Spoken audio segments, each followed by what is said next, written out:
अस्सलाम वालेकुम। देहातों में माशी गुर्बत को और माशी खुशहाली को कवर करने वाली एक शोबा है जिसको कहते हैं लाइफ स्टॉक।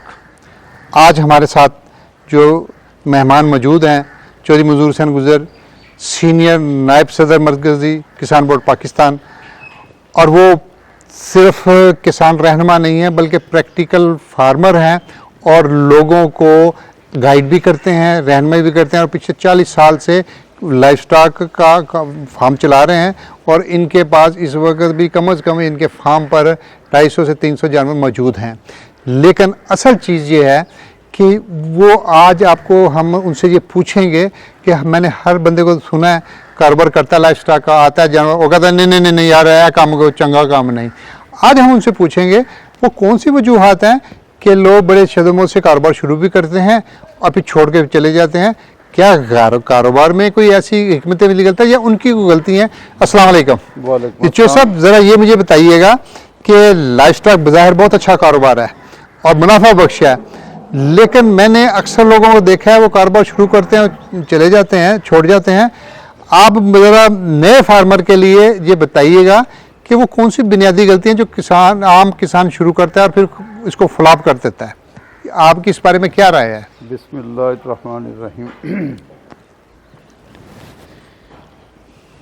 चौधरी अख्तर फ़रूख साहब, लाइफ स्टॉक और ज़राअत जी इनका चोली दामन का साथ है, बिल्कुल, इसमें कोई शक नहीं है। और किसी मुल्क की इकॉनमी को बेहतर करने में ये रीढ़ की हड्डी की हैसियत रखते हैं, इसमें कोई शक नहीं है जी। किसान का जो हाल हुकूमत ने कर दिया जी, वो आपके सामने है। जी, लाइफ स्टॉक जैसे भी है ये अपना काम चला रहा है। ठीक है। लाइफ स्टॉक में दो मामले हैं अहम, एक तो दूध की प्रोडक्शन है, दूध की है, दूसरा मीट की मीट की प्रोडक्शन। प्रोडक्शन है। मीट आपको पता है हलाल मीट है हमारा, और ये देसी जानवर हैं। ऑल ओवर दी वर्ल्ड इसकी बड़ी कीमत है, गोश्त की ज़बरदस्त किस्म की, और मांग भी है ज़बरदस्त ठीक किस्म है। की।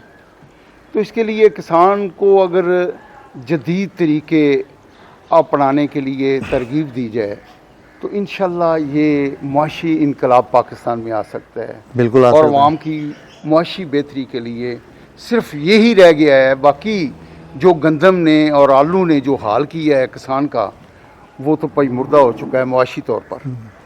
तो मैं कहना ये चाह रहा हूँ कि अगर इसकी ब्रीडिंग बेहतर की जाए, ठीक है, अगर इम्पोर्टेड इसे AI की जाए, इसकी ठीक है, आर्टिफिशियल इंसेमिनेशन की जाए, ठीक है, तो उससे बड़ी बेहतरीन ब्रीड पैदा हो सकती है। हम 5वां मुल्क हैं ऑल ओवर दी वर्ल्ड दूध की प्रोडक्शन में, ठीक हम पहले नंबर पर आ सकते हैं। और सिर्फ 2 माह के वक्फे में अगर बेहतरीन ब्रीड मंगवाकर किसान को ऑब्लाइज किया जाए। यहाँ पर टेक्निकल सॉरी कथा गलाई माफ, आपने कहा है कि इम्पोर्टेड ब्रीड मंगवा कर यहाँ पर हम की जाए।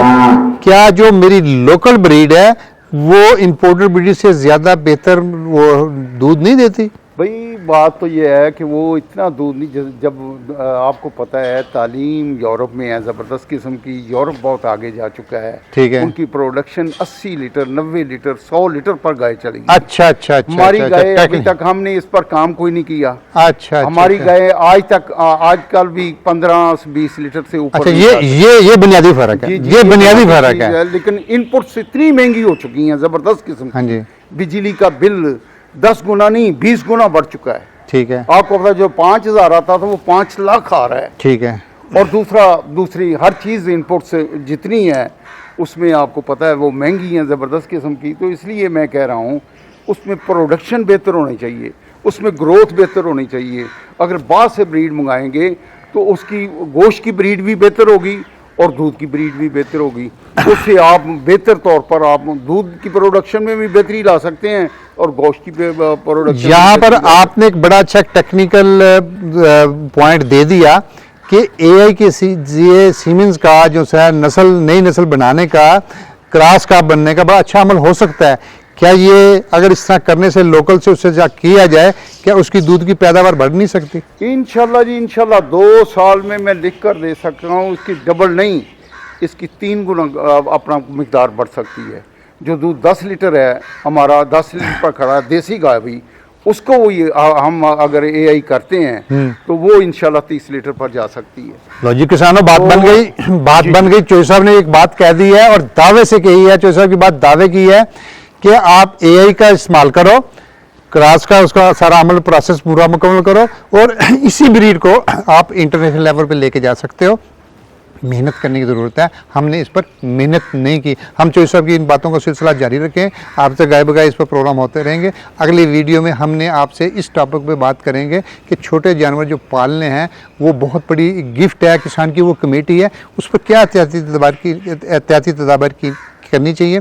आप हमारे प्रोग्राम को देखते रहिएगा, वीडियो को ज्वाइन भी कीजिए, लाइक भी कीजिए, शेयर भी कीजिए। जब तक के लिए अपने मेज़बान चौधरी अख्तर फारूक को इजाज़त दीजिए, फिर मुलाकात होगी। अल्लाह हाफ़िज़। किसान जिंदाबाद, पाकिस्तान पाइंदाबाद।